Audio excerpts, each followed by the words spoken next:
शास्त्र और संत, अगर हम इनकी आज्ञा के अनुसार चलें तो हम अपने मन को वश में कर लेते हैं। अगर हम नाम जप नहीं करते, पवित्र आहार नहीं करते, मनमानी आचरण करते हैं, तो फिर मन को वश में करना असंभव है।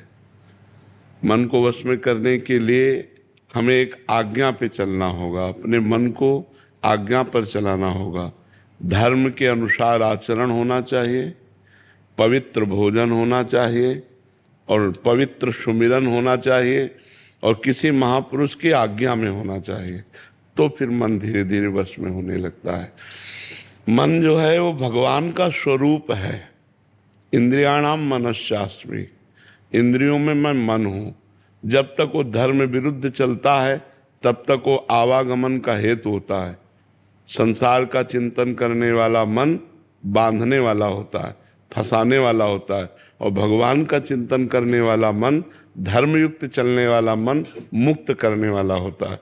वही मन बंधन का कारण है और वही मन मोक्ष का कारण है। जो मन विषयों में लगा है वो बंधन का कारण है, जो मन भगवान में लगा है वो मोक्ष का कारण है। तो भगवान में लगना कठिन है, संसार में लगना सहज है। जैसे पानी को कहीं भी छोड़ो वो नीचे ही जाएगा, ऐसे मन को छोड़ो वो गंदे विषयों की तरफ ही जाएगा। उसे रोकना पड़ेगा हमें नाम जप के द्वारा, मंत्र के द्वारा। और जब हम उसको रोकते हैं तो वो ऐसा सहज नहीं है, वो हमको जलाता है। मन कहता है आज हम ये खाएंगे, अब उसे ना दो, नहीं देंगे, अब वो जलाना शुरू करेगा। जो उस जलन को सह गया वो मन को वश में कर सकता है। प्रायः लोग जलन को नहीं सह पाते, जैसा मन कहता है वैसा आचरण कर बैठते हैं, फिर बाद में रोना पड़ता है, बाद में पछताना पड़ता है। ये जो आवागमन का हेतु ये मन ही है, बंधन और मोक्ष का कारण मन ही है। विषयों में लगा हुआ मन बंधन का कारण है और प्रभु के चिंतन में, धर्म में लगा हुआ मन मोक्ष का कारण है। तो इसे किसी संत महात्मा के आज्ञा के अनुसार, शास्त्र की आज्ञा के अनुसार चलाएं तो हम इसको वश में कर सकते हैं। और निरंतर नाम जपने का अभ्यास करें, पवित्र भोजन, पवित्र आचरण, तो मन, वैसे कहावत में भी है, जैसा खाओ अन्न वैसा बने मन। अन्न के अनुसार ही मन की गति होती है। तो बाजार का अपवित्र भोजन, मांस मदिरादि का सेवन, तो फिर मन वश में करना बड़ा कठिन है। अपवित्र भोजन से बचे, अपवित्र विचार, अपवित्र आचरण ये मन को वश में नहीं होने देते। तो हम सात्विक भोजन करें, भगवान को अर्पित करके सात्विक आचरण करें।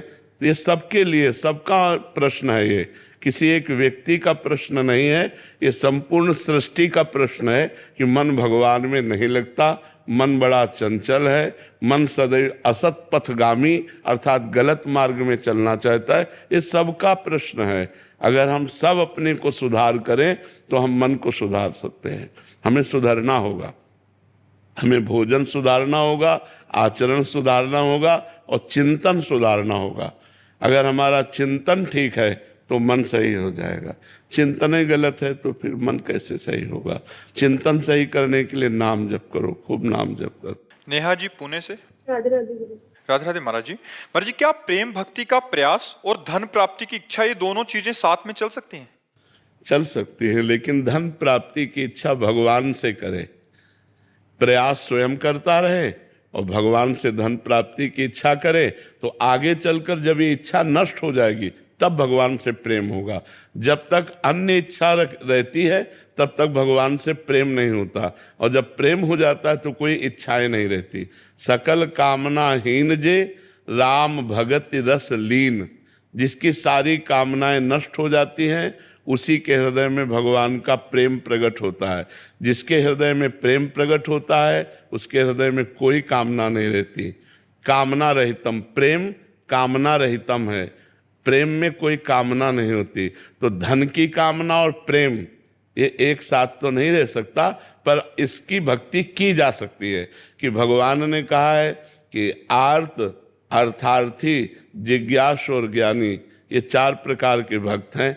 तो हम भगवान की भक्ति करें, भगवान से अर्थ चाहें, खूब प्रयत्न करें, आगे चलकर हमारे जब अर्थ की कामना की निवृत्ति हो जाएगी तो भगवान से प्रेम हो सकता है, लेकिन जब तक धन की कामना रहेगी तब तक भगवान से प्रेम नहीं होगा, क्योंकि प्रेम कामना रहितम है, उसमें कामना नहीं रहती, प्रेम में कामना नहीं रहती। अगर प्रेम में कोई कामना उत्पन्न होती है तो प्यारे को सुख देने के लिए होती, प्यारे से सुख लेने की कामना प्रेम में उत्पन्न नहीं होती। Doctor Anil are Mishra ji. जय राधे राधे महाराज जी। महाराज जी, भगवत गीता के एक श्लोक में लिखा है महाराज जी, एक श्लोक है महाराज जी जिसमें लिखा है कि जो मनुष्य कर्म में अकर्म देखता है और जो अकर्म में कर्म देखता है वो मनुष्यों में बुद्धिमान है, वह योगी समस्त कर्मों को करने वाला है। महाराज जी, इस श्लोक का अर्थ समझना। कर्म में अकर्म देखना और अकर्म में कर्म देखना। देखो, जब हम कोई कर्म करते हैं और कर्ता भाव से करते हैं फिर उसे भोगना पड़ता है, और जब कर्ता भाव रहित कर्म होता है तो अकर्म हो जाता है। जब कर्तृत्वाभिमान रहित कर्म होता है वो अकर्म हो जाता है, वो बांधने वाला नहीं होता है। और जब हम कोई क्रिया नहीं कर रहे होते तो भी क्रिया हो रही होती। प्रकृति अपनी क्रिया करती है। प्रकृति का बना हुआ ये स्थूल शरीर है, सूक्ष्म शरीर है, कारण शरीर। देखो हम ऐसे बैठे हैं पर देखो अंदर क्रिया हो रही कि नहीं हो रही। तो जो अकर्म में, मान लो हम कर्म नहीं कर रहे लेकिन कर्म हो रहा है, सतोगुण रजोगुण तमोगुण जनित चिंतन हो रहा है, चिंतन रूपी कर्म हो रहा है, संकल्प विकल्प बन रहे हैं। जो कर्म कर्ता भाव से रहित किया जाता है वो अकर्म होता है, और जब हम कर्म नहीं कर रहे होते तो भी कर्म हो रहा होता है। अकर्म में कर्म और कर्म में अकर्म, ये देहाभिमान रहित योगी की जो परम पवित्र बुद्धि होती है उसके द्वारा ऐसा देखा जा सकता है, देहाभिमानी के द्वारा नहीं देखा जा सकता। इसलिए वो योग के सिद्ध महापुरुष की बात है कि जो ऐसी स्थिति को प्राप्त हो गया है। जैसे एक बार रास में भगवान श्री कृष्णचंद्र जी विलंब से पहुंचे, गर्ग संहिता का प्रसंग है, तो गोपीजनों ने पूछा कि आप विलंब कैसे आए प्रभु। तो उनका हमारे गुरु दुर्वासा जी आए हुए हैं जमुना के पल्ली पार, तो उनके दर्शन करने गए थे। तो उनका जब आपके गुरु आए हैं तो हम भी उनके दर्शन करने। तो बोले संतों के पास जाए, गुरु के पास जाए तो कुछ पान पुष्प फल जो भी उपस्थित हो वो देना चाहिए। तो सब गोपियों ने सुंदर थाल में कचौड़ी पकौड़ी पुआ गुलगुला बहुत से ऐसे जो ब्रज के मिठाइयाँ हैं, माखन मिश्री, ये सब ढेर सारी चीज़ें लेकर, और हजारों की संख्या में गोपियाँ थी। तब उन्होंने कहा कि हम यमुना पार कैसे होंगी। तो उनका यमुना जी से कह देना यदि श्री कृष्ण अखंड बाल ब्रह्मचारी है तो मार्ग दे दे। गोपीजनों को लगा कि भगवान रास करते हैं, नृत्य करते हैं, स्पर्श करते हैं, हंसते हैं, खेलते हैं, और कह रहे हैं अखंड बाल ब्रह्मचारी। तो यमुना जी के पास गए और कहा भगवान श्री कृष्ण यदि अखंड बाल ब्रह्मचारी हैं तो मार्ग दे दीजिए। यमुना जी ने मार्ग दे दिया।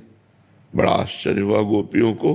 गई और दुर्वासा जी को प्रणाम किया तो दुर्वासा जी ने ऐसे मुंह बगा दिया, वो सब पवा दिए। मनोभोजन पा गए हो तो सिद्ध योगी। अब जब वापस होने लगी तो बोली प्रभु यमुना पार कैसे जाए।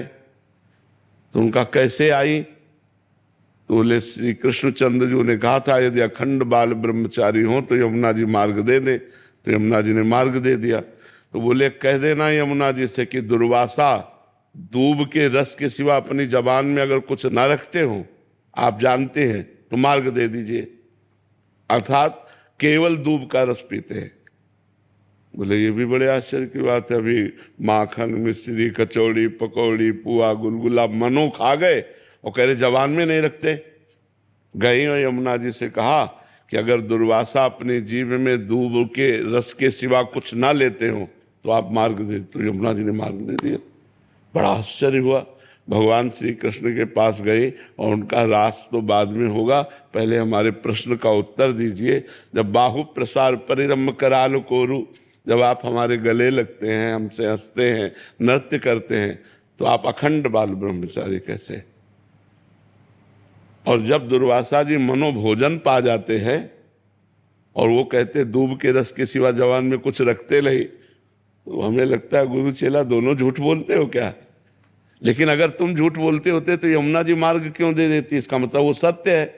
तो हम ये रहस्य जानना चाहते। तो भगवान ने स्वप्रतिबिंब विभ्रमा, जैसे छोटा बालक अपने प्रतिबिंब के साथ खेलता है, ऐसे गोपियों के हृदय में, उनके पतियों के हृदय में, समस्त चराचर जगत हृदय में जो आत्मा रूप से विराजमान श्री कृष्ण है, वो अपने आप में खेल रहे हैं। वो किसी स्त्री से नहीं। गोपी भगवत स्वरूप हैं, गोपी कोई स्त्री नहीं है। गोपी श्री कृष्णमय है, जिनका मन श्री कृष्ण, जिनके प्राण श्री कृष्ण, जिनकी बुद्धि श्री कृष्ण, जिनका जीवन श्री कृष्ण, सर्वस्व जिनके श्री कृष्णमय हो गए, उनके साथ वो रास खेल रहे हैं। किसी स्त्री के साथ थोड़ी खेल रहे हैं, वो अपनी आत्मा के साथ खेल रहे हैं। और दुर्वासा जी अभोक्ता भाव से, कर्ता और भोक्ता भाव रहित सिद्ध योगी हैं। तो उन्होंने पाया, तुमने पवा दिया, लेकिन वो इच्छा रहित है।